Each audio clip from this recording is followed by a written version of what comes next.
Става бе, насъдил съм.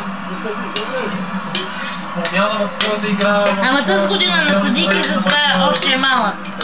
Твоите грешки, където от елементите си вършите и трябва да печелиха. Много ме стана, ама точно ще според.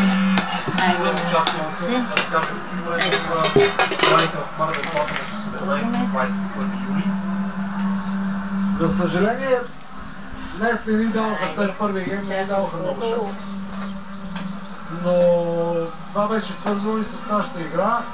Ние започнахме с добре тактически, по-малко грешки, но в един момент те се разстроиха нашата игра. И ние не променихме като че видиш. Говорю на здраве! Срещу Бразилия ние трябва да си по-гъвкав. И в моментите, в които бразилски отбор се настроя на своята игра, трябва да промени стила си на игра, това, което ще видим очакваме. Не отсяхме противодействие на Бразилия.